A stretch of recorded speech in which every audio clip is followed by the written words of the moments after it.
You are now tuned into Convos with Cole.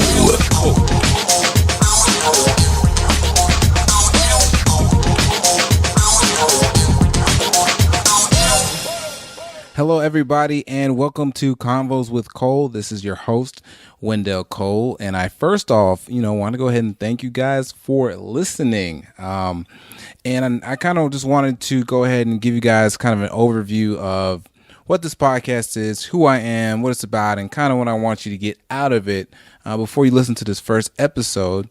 So a little bit about me. My name is Wendell Cole. I went to Georgia State University, graduated with a degree in biology, and I am currently in medical school in my last year, and I will be done in spring of 2018. Coming into med school, I had a little bit of an unconventional way. I was actually running not a nonprofit. I was running a startup business, which didn't go as planned, but it was a great lesson learned. Since medical school, opened a couple businesses, did some real estate, and what kind of got me into this podcast was one of my friends, named is Charlie Hupert. He introduced me to a guy named Tim Ferriss. He told me to go read this book called The 4-Hour Workweek, and I did.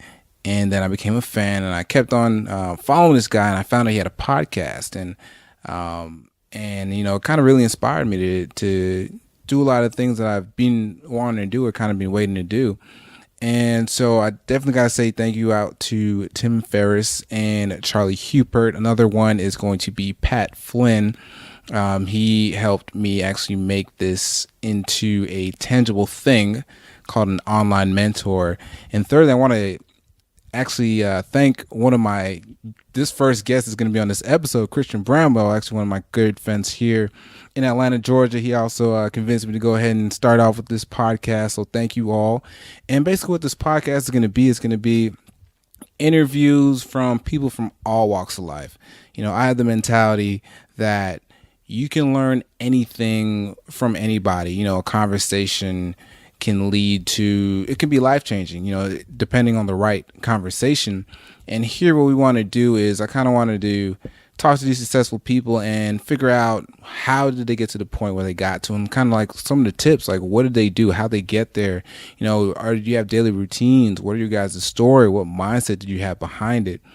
And out of each episode, I want you to be able to leave better than you listen to, leave at least learning one tidbit or one actionable piece of information that you can do. And, I love hearing feedback. So please, if you listen to this, rate, subscribe to the channel, go ahead and click that subscribe button now. So you can be updated when I come out with new material. And without further ado, I'm going to go ahead and introduce my first guest, which is actually, again, one of my best friends here in Atlanta. He's also a medical student just like myself. He is in his last year. He happens to be one of the best people I know at sports betting. We went to Vegas and had a couple different adventures, and he came back on winning a couple grand, and he has a pretty high percentage, at least for betting, that is, on sports. And I know he has a lot of good tips and tidbits that you can kind of use as far as the mentality behind it and kind of his rules and what he does. He's also a CEO of a nonprofit organization that he's starting called Project Random Acts of Kindness. One of the most caring and giving people I know. Very nice. And in this interview, we talk about a wide range of things. We talk about sports betting. We talk about it's nonprofit. We talk about mindsets, and we really go into a wide variety of things. So you can always feel free to check out the show notes to kind of see where we're at and what we're talking about at different times.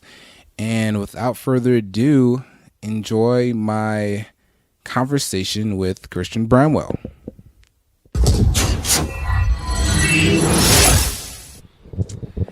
Well, everybody, I need you all to welcome one of my good friends, Christian Bramwell, to the show. C Briggity, welcome. And, thanks for coming on, at least for this first episode, man. I was thinking, who should I have as a first guest? And I figured, why not have one of my best friends on here? Christian Bramwell. So welcome. Hey, how you doing, my friend? I am pretty elastic today. Pretty awesome. What about yourself? I'm doing good. My first day back in Atlanta since my Thanksgiving trip back from Tampa. So I'm happy to be linking up with some people. So thank you again for having me over, big dog. Of course. How is growing up in Tampa? Just on a quick side note. Well, first off, can you kind of tell everybody who's listening kind of, a little bit about yourself, like where you're from, like where you grew up and kind of what you do for a living now? For you, I will do that. So how's everyone doing? My name is Christian Bramwell. I'm a Canadian, So I was born in Toronto, so what you know about that. But what'd you just say, if you don't want me to ask? Well, a boot? Yeah, pretty much instead of the out, we say oot. So it's just one of those weird Canadian things that we say. Like instead of oven, we say oven, stuff like that. So what does a boot et mean? It's just a little accent on the English language. So it's just one of the different dialects. I call it Canadian dialect of the English language. But anyways, I don't really say a boots or a or none of that stuff. I'm not a real Canadian, guys. My mom and my dad just got out of the Marines. He was driving trucks back from New York to Toronto for his dad. And my mom, she just come straight off the flight from Jamaica to go to school in Canada. When they linked up, had some premarital affairs and then had me. So I was born in Toronto, but soon after, my dad wanted my mom and me to come down to Tampa because my dad and all of his family were moving down to Tampa. So he wanted to make sure that our family was taken care of, had a proper network of support. So me and my mom brought down to Tampa when I was just 1.5 years old. Nice. And then after that, I've been raised in Tampa most of my life. And since then, my parents have had 2 sisters. And I've had 26 years of strong marriage. So shout out to my parents. And since then, I went to school at Jesuit High School, University of South Florida. And after my University of South Florida graduation, I made the decision to come to Morehouse School of Medicine here in Atlanta. What did you get your bachelor's in, if you don't mind me asking or interjecting? Oh, yeah. So I got my bachelor's at the University of South Florida in biomedical sciences. Okay. I also got a second degree there from the Honors College. So I got an Honors College degree where I had to write this big dissertation. I wrote a story about a science fiction story of the exploration of Mars and bringing back the first life form back to Mars to Earth and the story of the crew that did it. This is true? It is very true. What was the first life form? Say that again? What was the first life form from Mars? So the first life form that I had them bringing back was, so basically, pretty much to explain what life forms can be like, a life form can be as simple as like, a single cell. So, a common bacteria that gives us the strep throat. That's one to dinosaurs. So the one I had them bringing back from Mars was a single cell organism that they found deep under rock. So just a simple thing that they figured, it's small. We could just put it in a container, contain it, and bring it back to Earth. But things don't go as planned. And for the rest of that, I'm going to have to make you read my dissertation. It's a very good story. Okay. Okay, well, continue on, brother. So after University of South Florida, I had a decision whether to come to medical school. For the most part, it was either between New Orleans, Nashville, and Atlanta. So unfortunately, I did not get into any medical schools in Florida. But everything happens for a reason. I believe it's all part of God's plan. So between the three, I looked at New Orleans. When I was there, it was a cool city. I liked it, but I just figured Mardi Gras. Yeah, I figured it's too much of a party city, and I wanted to take my schoolwork. Yes, man. Have you ever been to Mardi Gras, Cody? I went there one time, but I think I was going after everything was like going on. Like after I canceled most of the like on the end at the downslope of it. So I don't know if I really experienced Mardi Gras. Okay. Well, I went to Mardi Gras for New Orleans previously before my interview there. And just from that visit of the city, I was like, this city likes to party a little too much. It can get a little too wild. I don't think it'd be the right environment for me to learn, just knowing myself. And then it was between Nashville and Atlanta. I went to Nashville. Nashville was very cold. It was very cool. But the one thing I didn't like is how cold it was. And on top of that, I don't know. I just got the vibe. I got a better vibe from Atlanta. So as you can tell, like I'm a single black man who's looking to expand and build his career / experiences in life. Thought you were Asian. Say that again. I said I thought you were Asian, man. You fooled me. Oh no, I fool many people with my dark complexion. But so Atlanta was just the best mix between networking, diversity, and on top of that, I was very impressed by Morehouse School of Medicine. It seemed like a very close family-knit school, and I like that about it. It seems like they don't want anyone to get left behind. I'm sure that's the reason why you chose it at the end of the day. So that's why I chose it. And since then, I'd say it was one of the better decisions I made in my life. I've expanded my career. I've sold houses. I've done travel. I've done so many more things I never thought I would do in Tampa, just by coming to a new city and exposing myself to new opportunities. And of course, I met you, Cody. Cool, of course. Thank you. You know, that's a big thing to have met me, man. I know. I'm just kidding. I'm just kidding. How was? You said you went to selling houses. How did you get into that? Since I know you just said a lot, but that was one of the last things that you said. So how did you kind of get into the whole selling houses category or arena? Okay. So first of all, I always find a way to try and make money on the side. One thing about me is that I try not to be a one-trick pony in the sense that I don't want to just depend on one thing, for me to determine my income, how I live my life. I've always been interested in a lot of things, so I believe everyone should have a couple of things they have their hands in. And also, this theory I'm explaining is much better explained by Robert Kiyosaki's Rich Dad, Poor Dad. So if anyone's out there listening, I highly recommend you read that, as I did. So I wanted to keep my hands in multiple streams of free things. Advertisements. Yep. That's it. Robert Kiyosaki, it was some good stuff. It really changed how I looked at money. It was. So I knew I just can't be a doctor, because for all I know, I could have this terrible accident where, I don't know, I could be disabled from the waist down, or something like that. Right, so something can happen. Yeah, so it's important that I keep my hands in multiple things, and I've always been interested in things. Right before I left for medical school in college, I worked with my one friend, Andrew Martinez, for his landscaping company, and his brother, Michael, for a real estate firm. So, we would demolition houses, clean up the residual stuff after. We do some minor landscaping things. So I like doing that. And they also told me a little bit of how to be an entrepreneur. So I want to take those entrepreneur skills and apply them to something else here in Atlanta.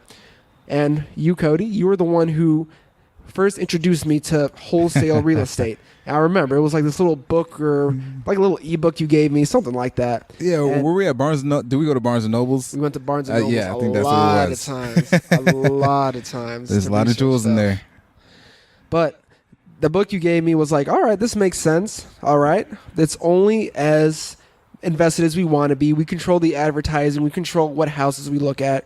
We control our hours, which is something I like. Right. So in medical school, as you can tell, the first thing I have to do is study. I'm here for medical school. But this seemed like a nice opportunity to learn some skills and build something, especially with someone who I think has a future in medicine, business, like yourself. So I thought it was a great investment. And you introduced me to the book. We sat down along with Dijon, your other good friend who's very tech savvy. Yes, he is. So if you now guys married and has kids. He's living the married life. know, Dijon Houston. If you guys ever have any tech problems, call Dijon Houston. I'm sure guy. Cody will post a link to his email or something like that. I'm sure he has a site. I'll definitely post that in there too. You should. He's a brilliant guy. Yep. So then after the three of us put our heads together, and at the end of the day, we sold 2 houses. Honestly, I didn't think we would sell one, but selling 2 was a tremendous accomplishment. Yep. Not just in terms of the financial accomplishments we made, but just in terms of building the confidence that, okay, if I set my mind to something and I work hard, I can do this. So that's what I pretty much got from the real estate. What would you say? What did you get from it, Cody? Like from touchdown houses, selling those houses, learning all the ins and outs? I mean, it was good to get involved in another field that we hadn't been involved in before, and it also taught us well about managing our time and working as a team, because we're all in medical school and we have to study crazy amounts. And here we have this company where we now can divvy up tasks amongst each other, and still at the end of the day ended up making a good substantial amount of money for the point where we're at in our career. I agree. So it was the question was what I learned from it, right? Yep. What did you learn from it? What was the biggest thing you picked up from touchdown houses? Definitely customer service and having a network of people, because you can have something, but for example, you can own a house or you can have a house to sell, but if you have nobody to sell it to, then it stays on the market. And that, so you can have a great product, but if you don't have any way to market it out to people, then it's like you have nothing at all. So I learned from that marketing is pretty much key in everything. You know, that can be translated to anything. That can be translated to the medical profession. If you're a doctor and you have your own practice, but nobody knows about it, nobody's going to come. Or even if you are a construction guy, or even if you're a tech guy and you know how to build computers from scratch and fix Apple computers, but nobody knows, then it's like you're kind of wasting your time. Not wasting your time, but it's not the greatest use of your marketing. So that's what I learned from it. Okay.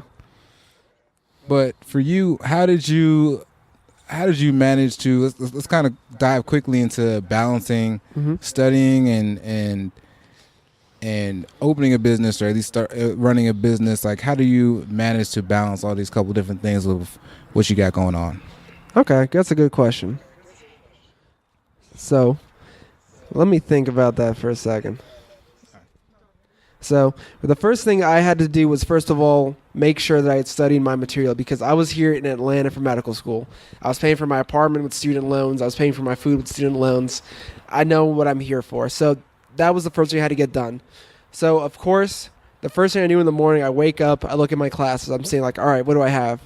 All right, I got the second microbiology lecture. I got microbiology pretty handled from what I studied the first time. This lecture looks nothing too intensive that I haven't seen before. I might skip this class and then study later. So, and then I apply that to all my other classes for the day, unless it's anything mandatory like a histology quiz or, you know, an online, what do we call, like, what was that little clicker thing that we used for class? I forget what it was called. Man. But if I had to be there for a clicker thing, or I had a test to do, I would definitely show up to class that day, put touchdown houses in the back no matter what.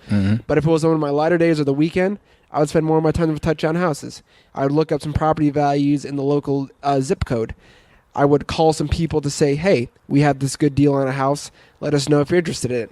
That's when I would do it. So it's just just like how doctors have to triage patients, you know, seeing who's severely sick that I have to see now versus who is not as sick where I can wait and they'll still be fine. I had to triage my daily schedule to see what is immediate that I have to get to right now that cannot wait, or what can wait that I can put off until later. So figuring that out was one of the best things that I learned through my first couple of years of school, as well as building touchdown houses. So just to kind of recap, so the main skill is basically what you have, like, it's called triaging, or basically kind of sorting things out, like what needs to be done now versus in some time versus much later, like kind of the importance of things. Am I getting that correct? Oh yeah, that's important when it comes to life too. You know, weighing or not, it's important whether or not, you know, should I go to my kids' play, or should I, you know, stay this late night at work to make some extra money? You just have to figure out what you like, what you know, and what's expected of you versus what you would like to do. You know what I mean? So it's responsibilities versus what you would like to do. And sometimes, you know, you have to put your responsibilities above yourself, but other times you can get away with putting, you know, your own desires above other necessary things.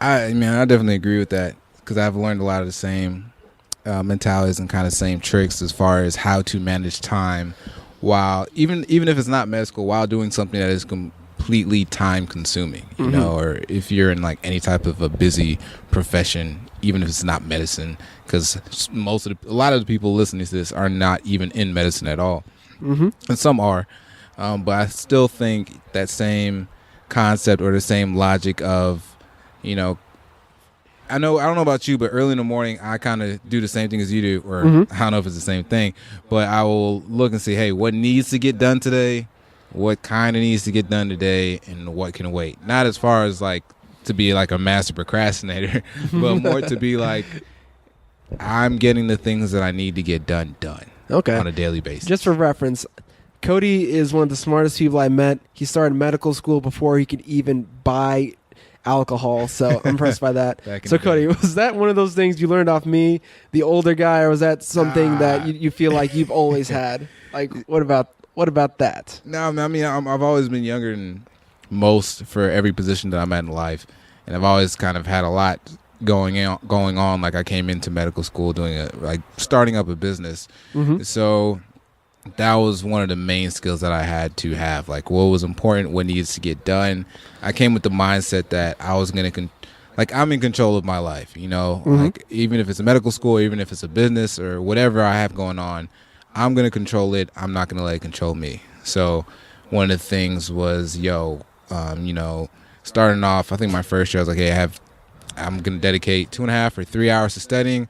When I'm in those 3 hours, I'm not doing anything but intensely studying. So I'm not wasting time, on phone, Facebook, etc. Really? I'm in the moment. Okay. One of the things I really learned about is being in the moment and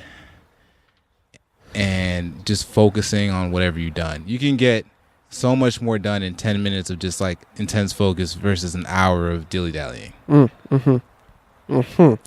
would agree with you right there. Dilly-dallying was one of my worst problems, and honestly, it still is now. You know what I mean? It's just so easy to get distracted. You know what I mean? When you got World Star one click away on your phone or Facebook or Instagram. I spent much time on World. I'm not endorsing World Star or sponsoring or anything, but that's just World Star. On that note, let me go ahead and switch gears. So you tend to be one of the most savvy people I know in the art of betting on sports. I remember us speaking, you have over a 50% win rate or rate of getting bets correct. This year I calculated it up 64.8%. Almost at that 2/3 mark. Almost there.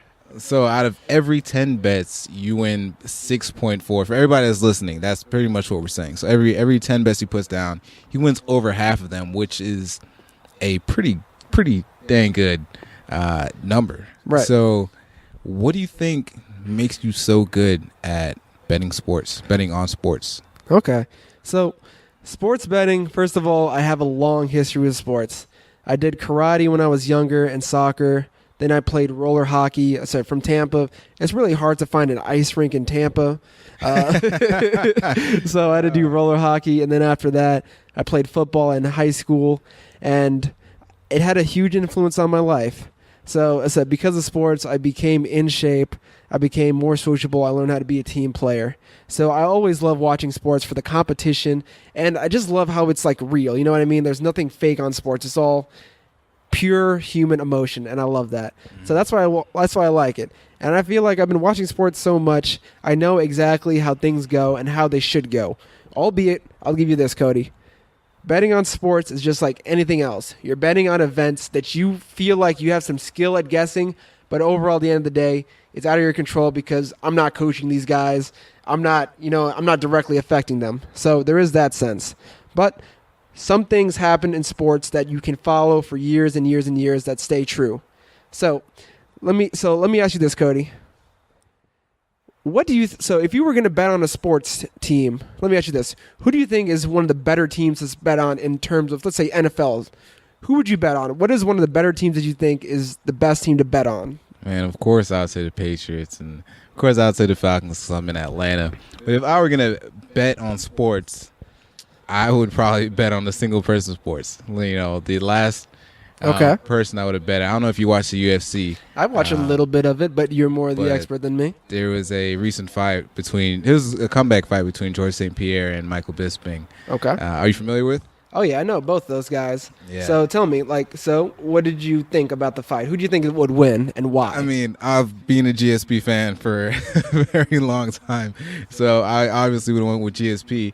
And so I don't know if that would have been the best logic as far as betting because I don't have I'm going off of emotion and that I like this guy. He's a good guy and he's a good fighter. So for me, betting, unless it's obvious fights like Floyd Mayweather's fighting, but now he's retired.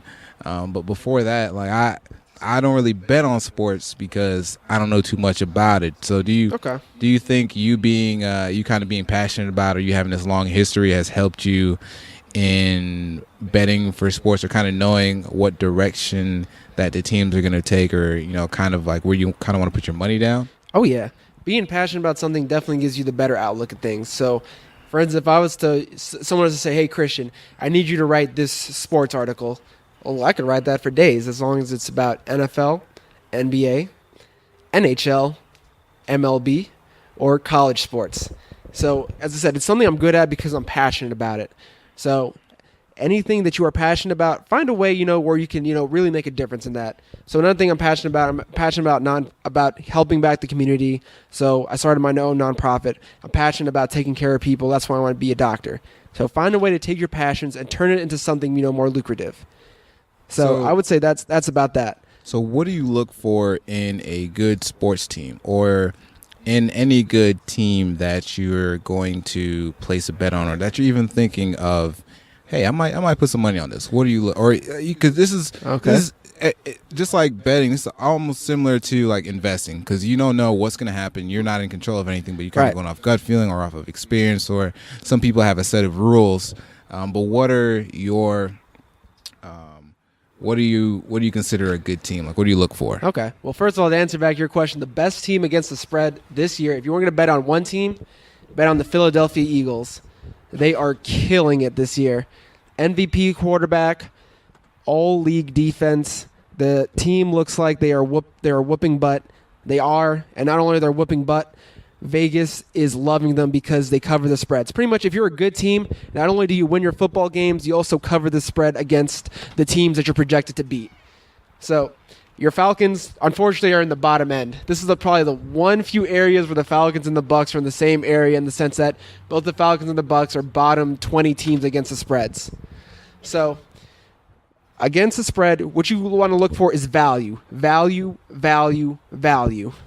Did you hear what I say, Cody? What did I say? Listening is value, man. But can you kind of what do you mean about that? What do you mean when you say value? So when you look at value, it's all right. Vegas is saying this, but based off of recent games, what I know about the team, how are they likely to play this game? So, for instance, let me take it. I'll take a look at the Falcons games, because your Falcons played my Buccaneers the last game. The line was minus 10, which in the sense that the Falcons won. Yeah, the Falcons were projected to beat. Man, shut up. Let me finish it, then you can make fun of my Buccaneers. But the Falcons were projected to beat the Buccaneers by 10 points. So I'm looking at this line, saying, are the Falcons 10-point better than the Bucs? This season, yeah, they would be. Jameis Winston is not playing. We have our backup, Ryan Fitzpatrick, who I have no faith in. The Falcons are finally hitting their groove. They're scoring a lot of points. The offense is clicking. So I'm thinking, all right, yeah, this is typical. This is typical. This should be how it goes, especially in a division game, which the Falcons aren't going to overlook. They need these division wins. So that's the one thing. So the value said, all right, the Falcons are playing better. The Bucs are playing bad right now. So really quick, when you talk about these values, you're talking about points. So let's pretend like I have no idea what you're talking about from the jump, or the listener has no idea what you're talking about because they love sports, but they have never gotten into the betting arena, so they don't know what you mean by value and points. Can you kind of explain what those are? Okay. So to bet on a game, you're given pretty much two big options. So one option, which team is going to win? So Tampa Bay versus Atlanta. You could pick which team is going to win. You can either pick Atlanta. However, off the final score, they're going to take 10 points away from Atlanta. So, for instance, the score is 14-10. They're going to take 10 points away from Atlanta. The final score would be 10-4, and you would lose your bet if you place it on Atlanta. Or you could go the other way, bet on the Bucs plus 10 points. So, at the final score, the Buccaneers are going to get 10 points. So, the final score could be 14-10. Falcons win, but with the plus 10, the Bucs get an extra 10 points. So, the final score in the betting arena is going to be 14-20, where if you bet on the Buccaneers, you win. So that's picking which team is going to win. So really quick, so you're saying if it's plus 10, whatever team you pick, they have to win by at least 10 points in order for you to win the bet. If it's minus 10. If it's minus 10. Right. So think of that plus minus as subtraction or addition to your final score. So if I was the Falcons and it was minus 10, they would have to have 20 points and the Bucs would have to have, let's say, 7, and you still win. Right. Okay, right. Got it. The Falcons are the favorites, and you have to pay a premium for picking the favorites. Right. While with the Buccaneers, they're the underdog. No one thinks they're going to win, so you get a little extra panache, a little extra sauce to pick the Buccaneers in a spot where you don't think they're going to win. And also with that, there's called the money line. So with picking a team, you can also pick the money line. So for instance, in that game, I want to say the Falcons were you had to bet $400 on the Falcons to win $100. You see what I'm saying? You had to bet a ludicrous amount of money just to win a small amount of money because the Falcons are favored to win by, you know what I mean? They're favored to win by 10 points. Vegas likes them. And honestly, as a Bucks fan, I know the Bucks weren't going to beat the Falcons. We trash.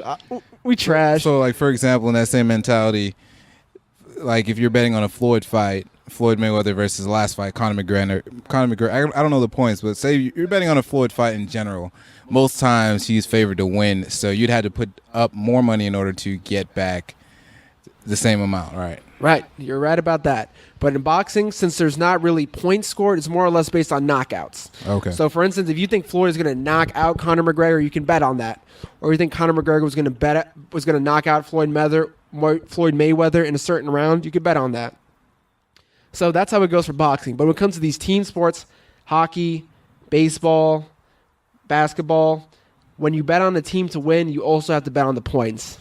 It's just the way it is in team sports. So with that, it's a little different. So as I said, that's the money line. So with the Falcons, you have to pay more money to win the same amount. But for the Buccaneers, if you bet $100 on the Buccaneers to win, you could win $400. You know what I mean? Right. Because the Buccaneers are favored to lose. If you bet on the loser, the projected loser, quote unquote, you can win some money. And sometimes I've done that too. More so not on the Buccaneers because I know what they are. I know what they are. But more so on other teams that you feel like that Vegas is not giving a fair shot at. So that's one thing. You could bet on which team is going to win. Or you could bet on the points scored in the game by both teams. So points scored in the game by both teams is called the over-under. So, for instance, in the Buccaneers game, I believe it was like 48.5 points.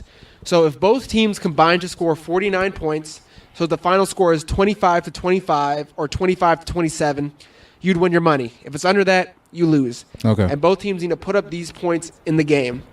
Now, these points can come either way, offense, defense, special teams. As long as the points are scored, they count. So with the over-under, I usually base that on whether I think the game is going to be competitive or not. So I'll bet on the over if I think it's going to be a competitive game. So, for instance, the Falcons versus Patriots game earlier this year, I thought this is going to be a very competitive game. The Falcons are opening up the new dome. The Patriots Packers. The Falcons Packers game. So This was the first game that the Falcons were opening up the new dome and the Packers were coming into town. I thought, all right, Green Bay has Aaron Rodgers. The Falcons are a good team that made the Super Bowl last year. This is going to be a very competitive game. And the over-under on that game was really high, like 57 points. In the NFL, that's really high. But I thought this is going to be a super competitive game, and both teams are going to put up a lot of points to compete with each other. Happens to be it, the Falcons blew out the Packers, but the game still covered because both teams put up a lot of points. So I covered on that. And now, when it comes to betting the under, so say you bet on the under, like both these teams are to score under such and so many points. Now, I'll bet on the under if I feel like the game is going to be a blowout. Usually blowouts mean one team scores a lot of points, the other team doesn't score any points. So the last under I bet on was the Chiefs versus the Bills. At first, I thought, all right, the Chiefs are going to blow out the Bills. They lost the game beforehand. They're going to come and score a lot of points, and the Bills aren't going to score much of any. They have a quarterback controversy. They're having all this stuff. Happens to be it.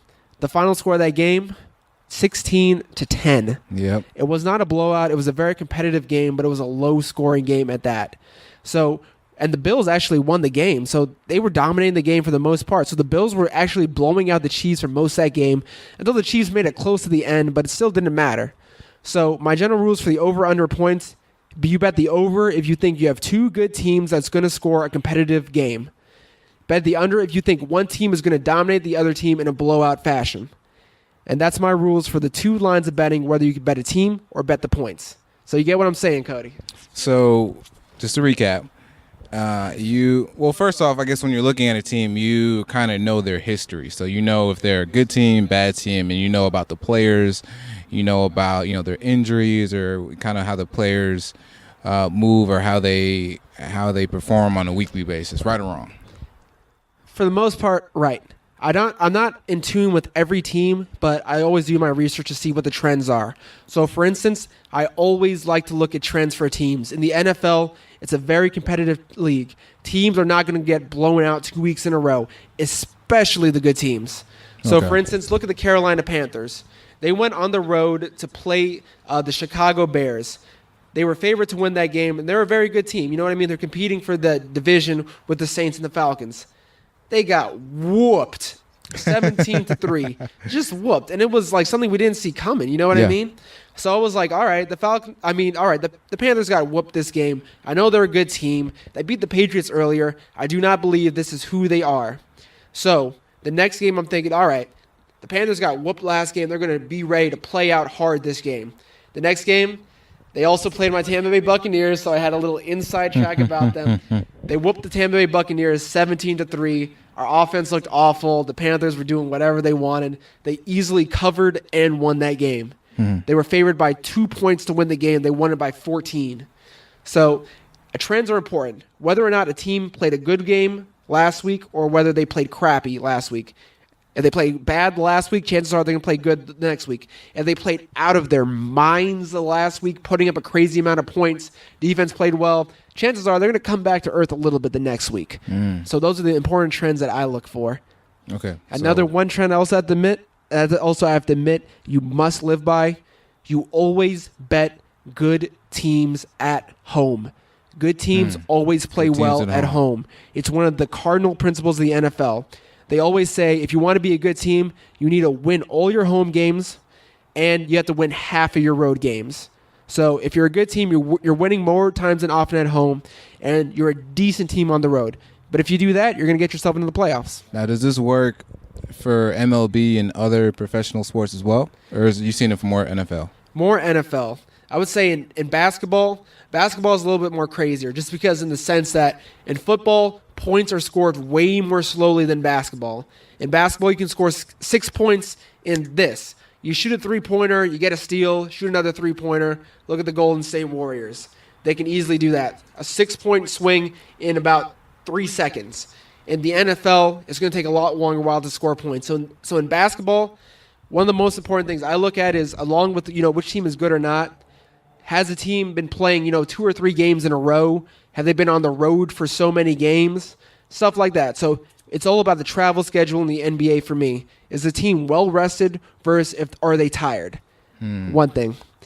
In MLB, I never bet on the points just because baseball is really unpredictable. I always bet on whether I think which team will win or which team will lose. So that's the money line I was talking about. In MLB, I stick straight to the money line. I don't mess around with, the over-under for runs scored. I don't mess around with, I think this team is going to win by such many points. No. I always stick with the over-under. I always stick with the money line on who is going to win the game. So just to make sure I got it right. So over-under, we're looking at basically the total amount of points scored, whether they scored above that or below that. Right. And money line is basically this team's winning, this team's losing. Right. Okay. And so if let's kind of split it up. So if we're looking at NFL, what are your rules in investing or betting on a game? Okay. What are your I don't know how many you have, but what rules do you have? All right. The first rule, which of course has to do with the initial investment as you were talking about. So with money, never, ever, ever, ever, ever, ever, I don't think I've stressed this enough, ever bet more money than you're willing to lose. Yeah. So I put an initial $250 into my account to get $250 worth of credit, and they double it up to $500 because it's what they do to try and make you gamble more. If I ever lose more than that $250, I'm done. I'm not throwing more money into this. I can have fun watching football, college football, without having to bet on it. So you know when to stop. Right. That's the first thing. You have to know when to stop. The second thing, as I said, don't be chasing things. If you lost a lot of money one week, don't be pressing yourself. If you lost $500 one week, don't bet $600 on the Tampa Bay Buccaneers or the Cleveland Browns. Just don't. Just call me. Just call me for help, and I'll give you the help. Just don't do that. What's the most amount of money that you've won? Given our how much we have now, but what's the most amount of money you've won on a game, or I guess on an investing / betting spree in sports? You really want to know? Yeah. So, our freshman year in Vegas, where we went to the orthopedic surgery conference, me and my good friend in law school, Andrew Martinez, my brother, my Jesuit alumni, my boy, and one of my best friends, he and we bet crazy on college basketball the entire time we were there. Mm-hmm. There was one bet we had where we made $450 off one bet. We bet $450 on Louisville to beat Michigan State in the NCAA tournament, which I guess was 2000. I guess 2000 was it? When did we go there? 2015. Yeah, the 2015. That was 2015. 2015 NCAA tournament. We bet on Michigan. We bet on Michigan State to beat Louisville. Last 10 seconds of the game, we're losing by 2 points. We need Michigan State to win the game by at least 4 points. It's not looking good. It's not looking good. So we're down by 2 points, and Michigan State is losing. Louisville's at the free throw line. I forget. It was crazy. But pretty much in the last 3 seconds, Michigan State makes some free throws. Louisville misses some. The game goes to overtime. And in overtime, they win the game 66-60. They barely cover, and we win $450. That was the craziest game I have ever watched. So you put down $450. We put down $450 because we had won a previous bet off an earlier tournament that day. I want to say it was off Gonzaga or somebody like that. Right. We won money, so we were like, all right, let's let it ride. We both loved Michigan State.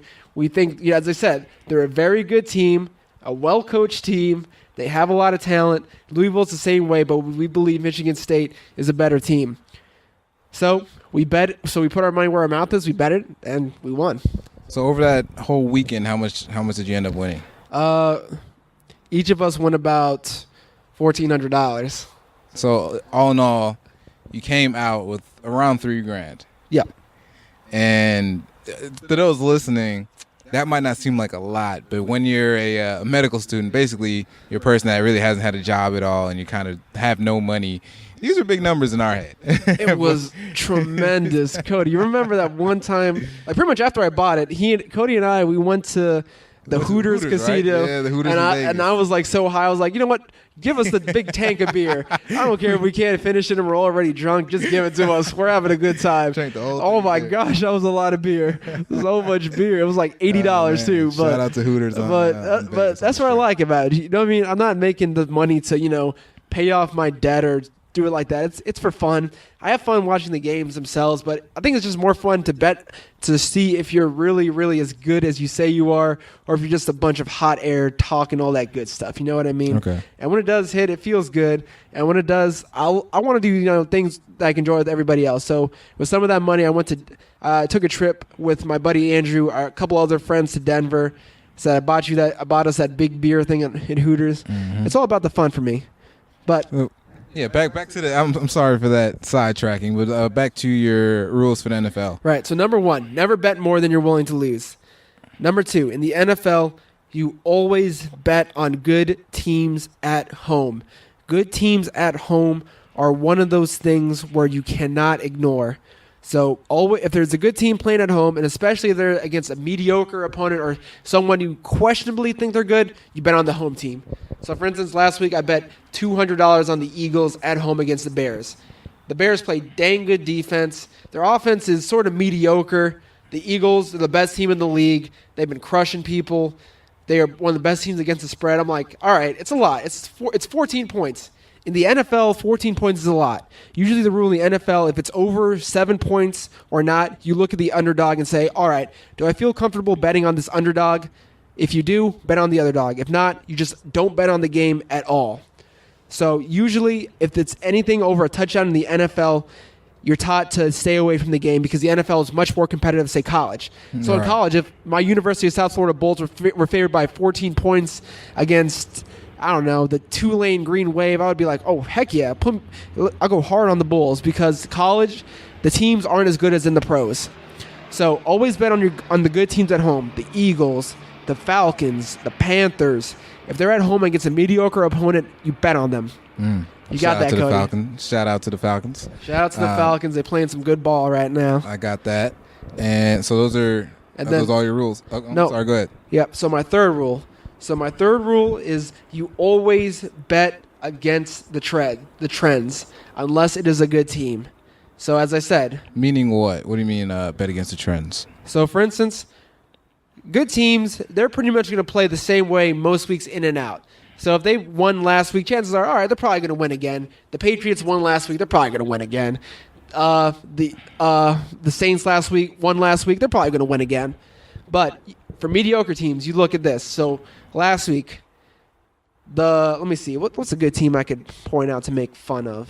Mediocre? Yeah, it's mediocre. So, for instance, the Cincinnati Bengals, they're a mediocre team. Sorry, Cincinnati. Yeah, sorry about that. Oh, man. Y'all got some great fans, but you guys have got to get a new coach. I feel like things are getting a little stale over there. But Cincinnati, they killed the Browns last week at home. As I said, they were at home against the Browns.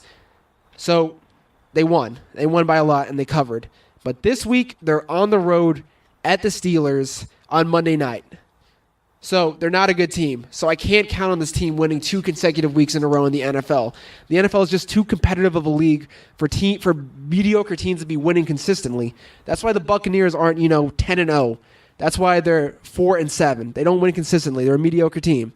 The Steelers are a great team. They're at home, and they're projected to beat the Cincinnati by 5.5 points. To me, I think there's great value in the Steelers, especially in the fact that the Steelers, they didn't play their best game last week. I think they're going to play a better game this week, and I think the Bengals are going to play a worse game this week. So those two factors combining makes you want to lean for the Steelers.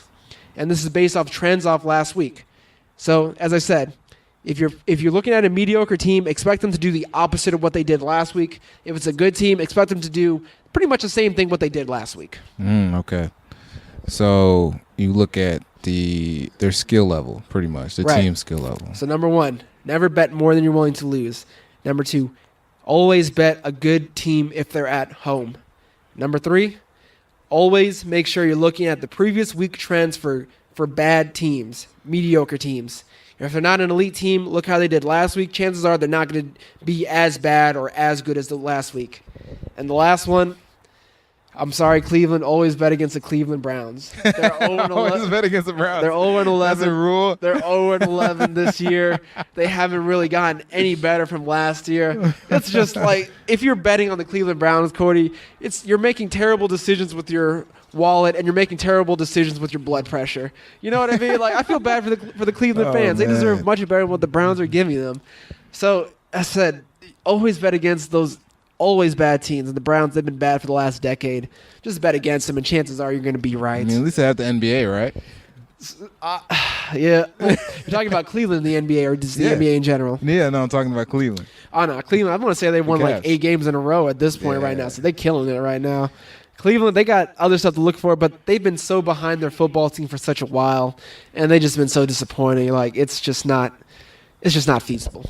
It's really interesting to look, and because I've listened to, or I've heard a lot and read some like investing books, and a lot of the same principles that like angel investors have are kind of some of the same things that you're saying, like not putting down more than you can afford to lose, and looking at the history of, in this example, I guess it would be that business and the kind of the trends and the leadership, and kind of seeing whether you believe in them or not, and also kind of being passionate about it. So I mean, I really think it's pretty cool to see the same amount of parallels that just investing has in general, whether because it's like an investment. You're investing in a team for for an hour or two, and you're investing in them to see if they can give you a return of what you give them, of what you put in. Exactly. And I think the hardest thing about that is people not seeing it as investment. People think that, these teams are saying, all right, Christian, all right, well, screw you, man. I don't care you bet $100 on us. We're going to lose this game anyway. No. You got to take the emotion out of it. You have to look at purely week to week and take the emotion out of it, looking at it objectively as you can. And I think that if you can get that down, I think you can have some success betting on sports. Can you tell me about a time where you invested in a team, or you put money on a team that was against what everybody else was doing, and you still ended up like kind of being successful? And speak on that and kind of the mindset or what you were thinking going into that. Okay, I'll give you 2 examples. So this past Saturday, it was rivalry week. Auburn versus Alabama, and USF versus UCF. So USF was the underdog. They were like 10-point underdogs. I went to USF. I have the inside track. I know, all right, we're not this much worse than University of Central Florida. First of all, those guys suck. Go Bulls. F you Knights. So I knew that. All right, I'm going to bet $200 on the Bulls just because this is too many points, and the Bulls, I know they've consistently been putting up a lot of points. Yes, they're on the road, but UCF is a rivalry game. As I said, just like the divisional games in the NFL, these rivalry games are important. Both of these teams had these games circled on their calendars since August, and they're going to play their butts off. So I thought anything more than a touchdown was too much against USF, and I took it. And I won that one. On the contrary, I bet $300 on Alabama to beat Auburn by 6 points. Everyone was going on Auburn. I see like all the sharps. So the sharps are pretty much like, the professional gamblers who know this like the back of their hands. All the sharp money, the professional money was going on Auburn. I was like, Sharp or shark? Sharp. Okay, sharp. That's what I thought you said. Okay, Yeah. continue. So they were betting all on Auburn. I was like, you know what? Nah, Alabama is Bama. They roll and they kick butt. I'm going to bet on them without even... I didn't do my fair research on Auburn. I knew they beat Georgia, but I didn't know the fact that they had such a great running game. Their quarterback has been playing a lot better this year. Like, they have been clicking, and Alabama has a lot of injuries. That was my fault for not checking out those teams in depth as I should, and not reading the injury reports, and not doing all that good stuff. So, I said, I went against the public opinion in Auburn versus Alabama. I got burned because of my own negligence and looking at the whole picture of both these teams. In USF and UCF, I won that one betting against the public because I knew, all right, UCF is a very popular pick. They put up a lot of points. But I know personally, I've watched a lot of Bulls games this year. I know they can put up points against any defense they throw at them. So that would be the big one. So taking what I know, Cody, I'm going to ask you a question. This Sunday, the Atlanta Falcons are 3-point home favorites against the Minnesota Vikings. So the Minnesota Vikings, they're 9-2. They've won 7 games in a row. Top 10 offense, top 10 defense. The Atlanta Falcons, their defense is like around 15, middle of the pack. Offense, very, very good. Easily top 10 offense. Atlanta's at home. Minnesota Vikings coming in. 3 points, Atlanta is favored by. Who do you think is going to win that game? All right, let's go off of your rules. Well, since I'm not betting any money on this, where it's hypothetical money, I'll say I'll bet $10,000 on it. Okay, 10 grand. I'm not putting anything down. This is just a hypothetical. You'd be a wild situation. Boy. And so I'll put $10,000. And number 2 is to better the team at home, right? Right. So from off the rip, I'm already thinking, let's go for the Falcons. All right, so let me ask you this. Would it concern you that the Minnesota Vikings are a good team? Well, they have won the last 7 in a row, and one of your tips was also to go against the trend, right? Right. So, especially against a good team at home. Exactly. So, with those rules being said, I would put money on the Falcons. Okay. That's what I would do. Yeah, that's what I would do too. Because honestly, I was scared because I bet Minnesota a bunch of times earlier this year, and they won me money. Now, this game, I may stay away from this game at the end of the day, but I'm leaning towards the Falcons because I feel like the Falcons are finally hitting their peak right now. Julio Jones, Matt Ryan, the whole defense is looking good. And I feel like the Vikings can only win so many games in a row. They're not going to win 18 games in a row. You know what I mean? Right. So I feel like if there's a loss going to come on the schedule, it's going to be against a good team where they're on the road at. And the Falcons are a very good team. They can put up points. So I feel like if Minnesota is going to lose one of these weeks, it's going to be this game against the Falcons. And about how many bets do you think you've put down so far in your lifetime? I'm probably getting around 100-ish, I would say. Okay. I started doing this like around 2015. So not too long. Nah, not too long. I'm just a young boy myself, only 26 years old, so I don't put a crazy amount of bets, but the bets I do feel good about, I have no problem betting, $100, $200 on. No, so I'm saying, so you've placed around 100 bets, or you placed more than 100 bets so far? I'll say more than 100 bets easily. Okay. More. Okay, so like around 2. You've done it. You're in a couple hundreds range, though. You put a couple hundred bets down, or so. Let's see. Let's say I bet 30 weekends a year. Say about an average of 5 to 6 bets. So 30 times 6 be one. Yeah, I was easily 180 now that I think about it, including the parlays that I do.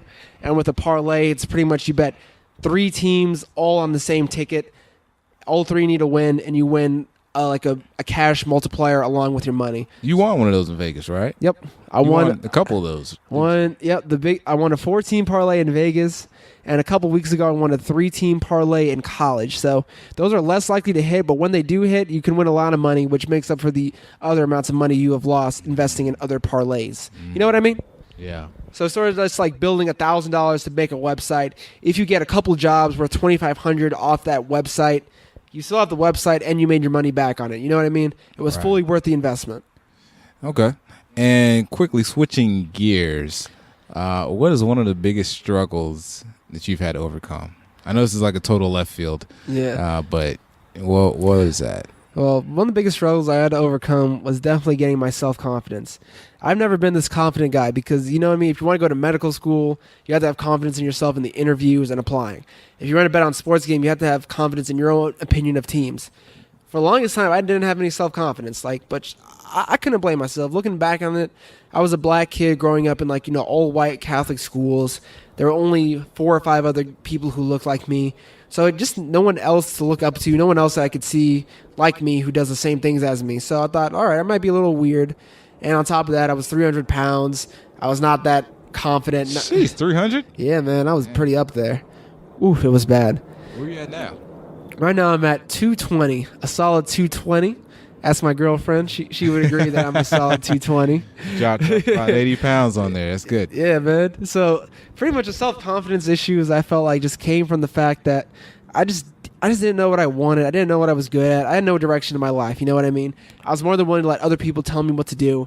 And because of that, I got into trouble. I got arrested one time because someone told me to go on this fraternity party bus.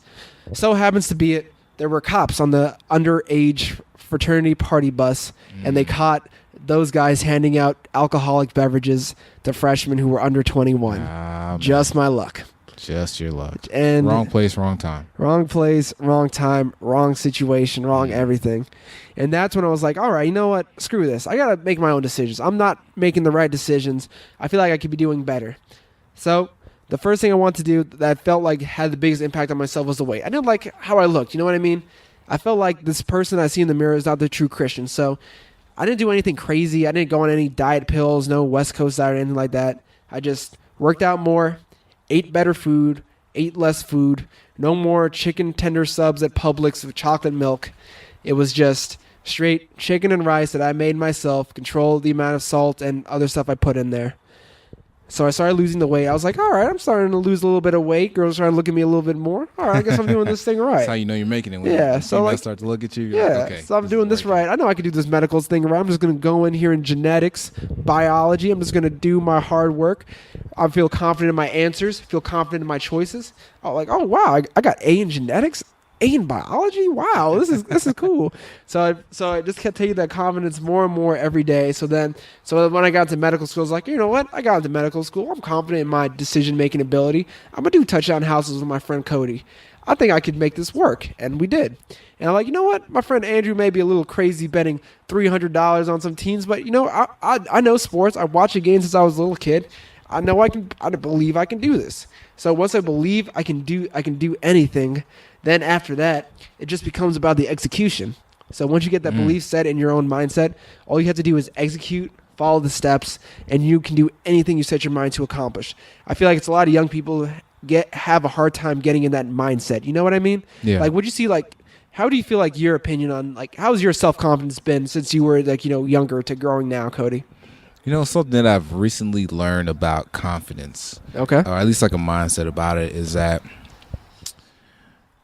if you come with the mentality that I'm already whole, perfect, and complete, and that I already have all the confidence in the world, but that things going through life, there might have been events that have kind of taken your confidence down a little bit. And you kind of just got to realize those events and kind of just disassociate yourself from it. And you realize it's something that you've always had inside of you, but you haven't always really tapped into. Or it's not something that somebody else can't give you confidence. You know, nobody can be like, all right, you're confident now. You look good. You got it. You should be a beast. It's something that you kind of got to give yourself. There's something that you got to look out for yourself on. Okay, I got you, because I feel like you can only build your confidence so much, and there have been a lot of events that take away my confidence. So I said, a girl told me I was straight up hideous. She was like, "Look at you, look at me. Are you really asking me out for a date?" That took down my confidence. Ooh, not my getting gosh. it. What is her name, man? We're gonna blast her. No, that's I'm not do gonna that. put her It's out not- like that. I said, like I said, I'm winning in life. It's not my job to belittle people. Are you still her friend on social media? No. That was like Aw, before man. that was like when I was like 16. It was like before. That was back in the day. Yeah, before I had. It was like, I think before I had my first Facebook. And then of wow. course not getting into medical school in Florida, that took a toll on my self confidence. That really hurt. But at the same time, these events can either build you up or break you down. So how did like not getting into med school? How did that affect your confidence, and how did you deal with that? Good question. So, how I dealt with failure is this. Like, so with failure, there are two things. You can either let it get you down and bring down the rest of your performance, or you can use that failure as a lesson learned to bring up your confidence by saying, "All right, I know what I did wrong. I cannot do this again." So my lesson was that in undergraduate, I really didn't prepare myself as well. My freshman year, I messed around, didn't get the greatest grades. But after that, my grades stepped up, and I joined the honors college, which showed a commitment. So I knew, looking at that, like, all right, I didn't get to medical school that I initially thought I wanted to get into, but I was doing right things that got me into medical school, period. So I was blessed I was just counting my blessings. The fact that God blessed me to get into medical school is one thing. I also thank my parents too for supporting me. My mom and my dad, biggest supporters. They never backed down. They always said I could do whatever I wanted to. So with their support, they helped me as well too. So you always have to get support from those closest in your life, because you really do need to rely on people like that in order to keep yourself floating through difficult times. You know what I mean? Like, let me ask you this, Cody. Where did you see yourself getting into medical school at when you were applying?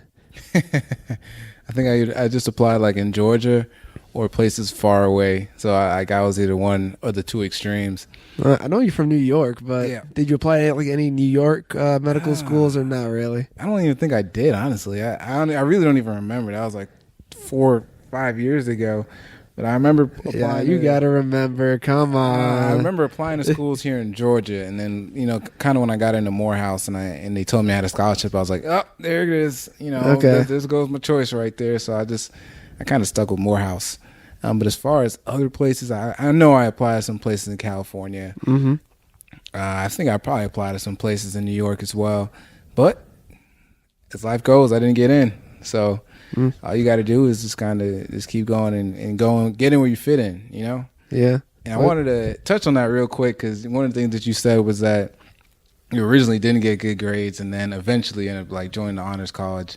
And that's what, like, one thing a lot of people, they kind of think that, they have to have like a whole bunch of they had to have good grades from the jump in order to get into med school. Like, a lot of people will think like once they mess up, I see what you mean. that they're screwed. But it's not true, man. Like, prime example, what you just said. Nah, man, you don't need to have, you don't need to be a Rhodes Scholar, graduate magna cum laude to get into medical school. Honestly, medical school is all about effort. So coming into college, like, I was a little cocky coming into, because I gotten great grades at high school, doing, very minimal work. You know what I mean? Like, so that was just one of my talents, books and learning stuff. However, athletic stuff and football, what I was really, really wanted to do, I was not. So as I said, God bless me with that gift too. You know what I mean? You just got to thank him for the blessings. But coming into college, like, just like most people, like, I didn't properly prepare myself for classes. I didn't prepare myself for the steep learning curve to college, because with college, it's a lot more self-directed learning, which is my biggest lesson. If you want to do something in life, it's up to yourself to direct yourself on that path too. So after the first year, I was like, dang, am I really on the right path? That was after I got arrested on that party bus. Mm-hmm. So that summer, I was working my butt off. Luckily, I was able to find a great lawyer. She handled everything without notice. Of course, she had to get paid too, and I had to work 2 jobs during the summer to pay her the fee. So getting arrested in the legal system, not a fan of it, especially as a young black male. Any of y'all stay out of it as much as you can. But luckily, that was, as I said, that was another lesson learned. don't get messed up with the legal system. So after that, I really evaluated things. So after evaluating, I was like, all right, I need to do better. If I don't have great grades all the way through, can I at least show medical schools that I'm on the upswing, that, all right, he's working hard, he's doing work, he's showing a serious commitment that he wants to be a medical school student. So by that, I wanted to get into the honors college. So I killed my second year of college. Nice. Almost all A's. Then I was able to meet the dean because I worked at Publix. So for any of you who don't know, Publix is a grocery store in the Southeast, sort of like Kroger, but in my opinion, much better. Shout out to the Publix chicken tender subs.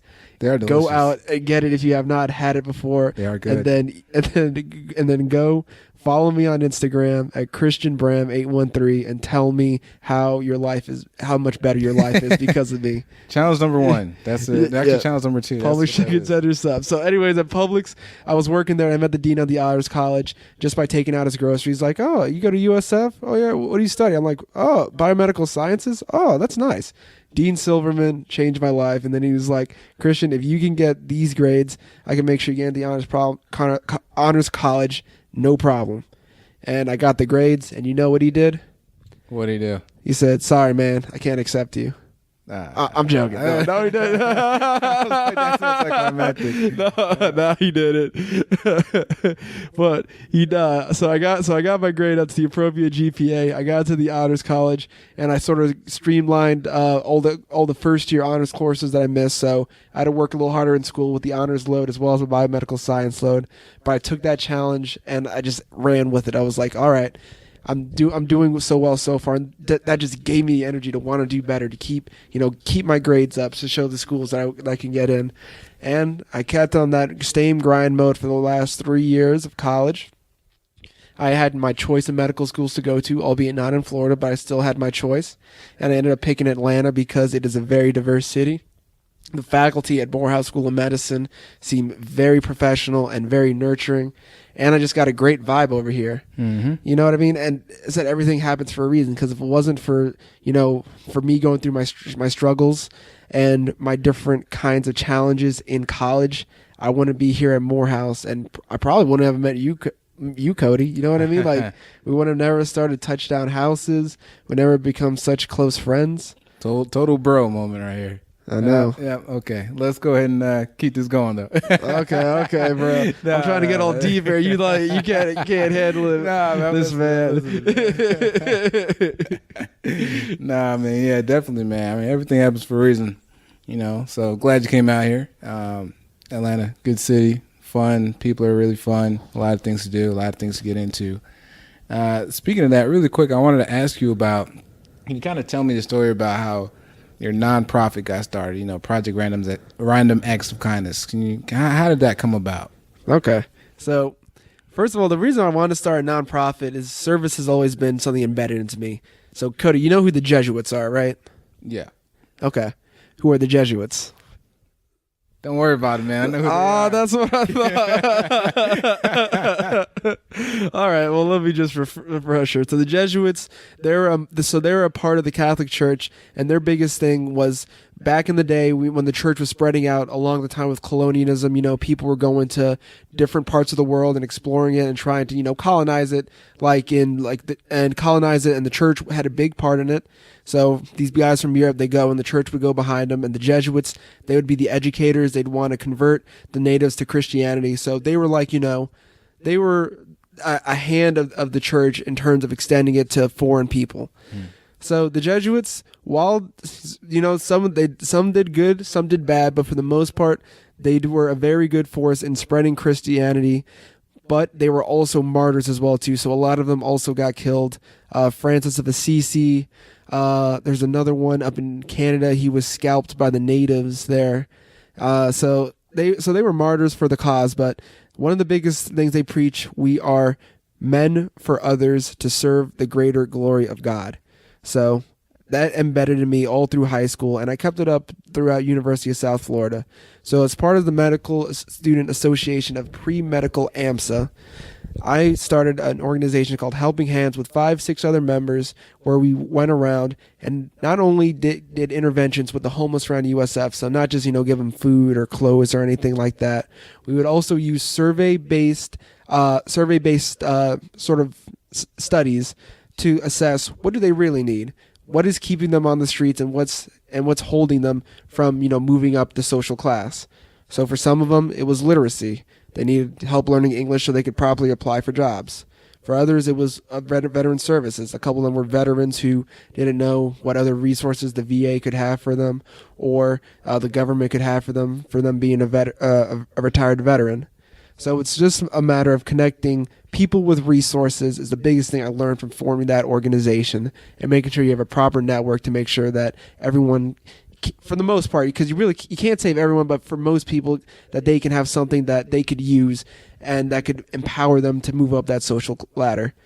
So with this, in Atlanta, so for Project RAK itself, for the past year, I've always made bags and handed them out to the homeless whenever I see them, because as a medical student, I'm very busy. It's hard to me to dedicate solid time to volunteering on a consistent basis. So to alleviate that, I would make these bags, just buy the supplies on my own, spend $150, just go to the dollar store, go crazy, see whatever toiletries that my friends or my cousins left behind. It's money out of your own pocket. Yep, money out of my own pocket. Okay. So take the money out of my own pocket, make the bags, and then whenever I'm driving around, I see someone on the side, with the sign, just give them a bag. Just say, hey, I'm sorry about it. What's your name? I'm Christian. I just wanted to give you this. Hopefully, it makes your day a little bit better. Just and get a quick conversation. What were the reactions you were getting off of that? I would say 80% of the people loved the bags. Like, they took it, they said thank you. Like, it started a nice conversation. I got to talk to people in the community, and it was very good. About 20% of people don't want the bags, for one reason or another. They want some money. Yeah, they want money, or they got some stuff like that already, so they don't want to carry all this extra stuff. Oh, okay. But it's okay. And so I was doing that, not posting about it, not really telling anybody about it, because I'm a very humble guy. You know what I mean? Yep. Like, I think words are complete bullshit. If you don't have actions behind your words, what are you doing? Man, so preach that. That is the truth. You know what I mean? So I just want to help people the way I see fit, and through doing that, I was just. Like, it was crazy how I got the idea to start Project RAK. So I was sitting in the barber chair with my barber. I'll post him up later. Mm-hmm. I think his name is I forget. Man, how you gonna talk about your barber? You don't even know his name. I'm gonna find. Think about it. I'm gonna give you a shout out before the end of this podcast. So my barber was just telling me, "Hey, Christian, what you're telling me is very good work you're doing." I'm like, "Oh, thank you, sir." He's like, "Why don't you post about it or tell anybody about this?" I'm like, I'm not trying to get all this attention. I'm a humble guy. Like, I don't want to be the center of attention, stuff like that. But he's like, "Christian, this is really deserving cause where I think people need to hear about. If girls could put videos of themselves twerking, and people could take pictures of a piece of ham and some mashed potatoes and post it as like an Instagram status. Yep. I'm sure you can post this online, on Instagram, on Facebook, and get a good reception." I'm like, "All right, you know what? Thank you, sir." So I want to give it a little dry run. So I'm sure you remember Cody, you, my sister, and your friend. What was his name again? Rob, yeah. Mm-hmm. So the three of y'all came out with me, helped me make a bunch of bags. We went by the old Peachtree Mission that recently closed down. Yeah. And we took some pictures. We got a really good response out of it. People supported it. I got some donations to make it happen. So I'm thinking, all right, so this worked out. This little dry run works out. But of course, I need to, be able to take this to the next level in the sense of educating myself. So after that, I took some books to understand how to form a nonprofit. 250 Questions to Ask for a Nonprofit is one. The Network Nonprofit by Randy Zuckerberg is another book I read that helped help me. And since then, I've gotten registration from the Secretary of State of Georgia, waiting for the IRS number to come through so I get official 503 nonprofit status. Mm-hmm. The website is under construction, and right now I'm planning an event for Christmas for a children's hospital, just as our next main event, just to try and build some steam and really get people aware of my cause, because as I said, I want to educate and empower the community, a very easily motivation that I think other people would agree with. You know what I mean? Yeah. Who doesn't want to help their community out? Like, Cody, thank you again for helping me start this off. So for all you guys that don't know, Cody is the vice president and a board member of Project RAK. I am. Surprise. He is also my social media liaison, so this is the guy you want to talk to when it comes to our social awareness and when it comes to planning. So he's in the board of directors, as well as my sister Nicole, a nurse practitioner. She is a servant of God, loves serving orders. Yep, Congrats just graduated. Thank you, sir. So just graduated. And then after that, my friend Andrew Martinez, he's graduating law school this month.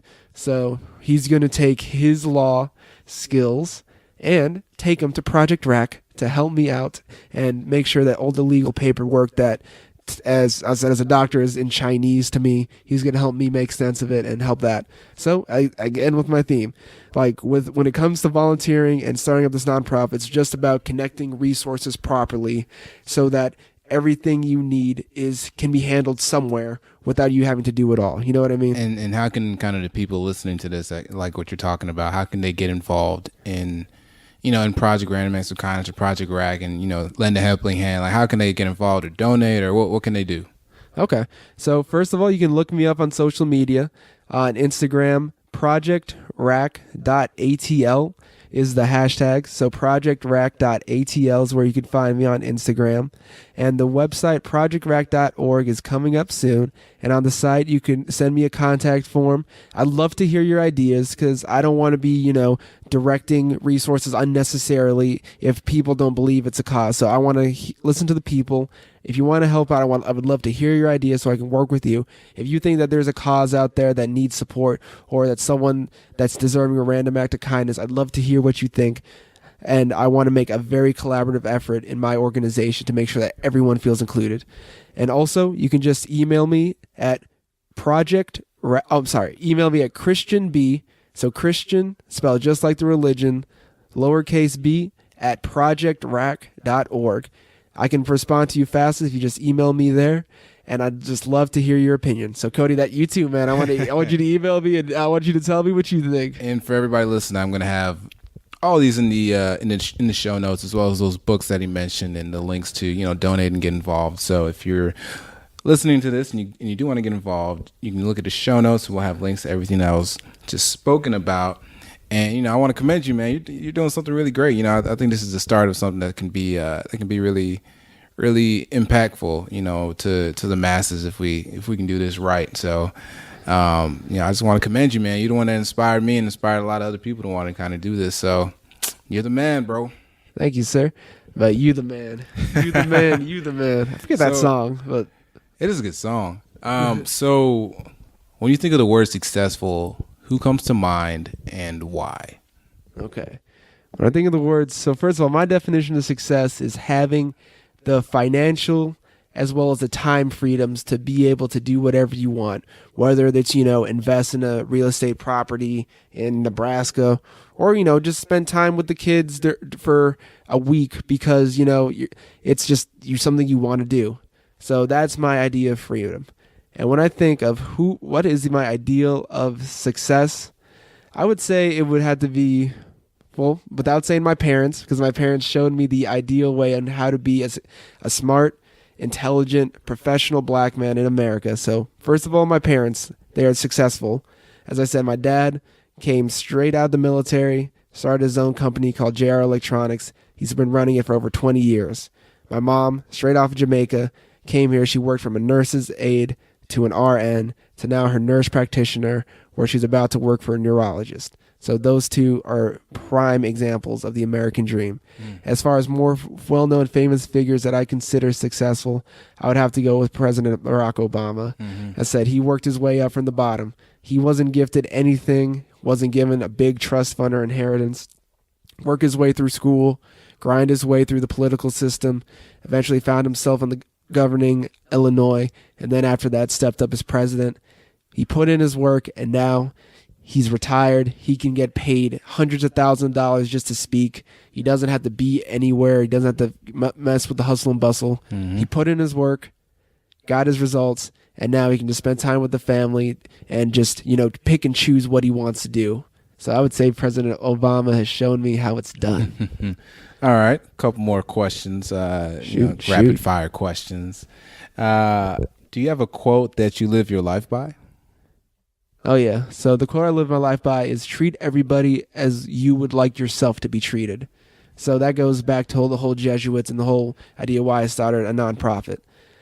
If I was on the street, I would want someone, to give me a little silver lining to help me out. Maybe not save me, but just show that someone cares about me. Just build some hope.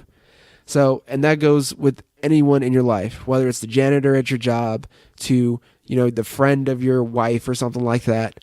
Treat everyone the way you want to be treated, and you'll find that the world will end up a much better place where everyone cares about each other.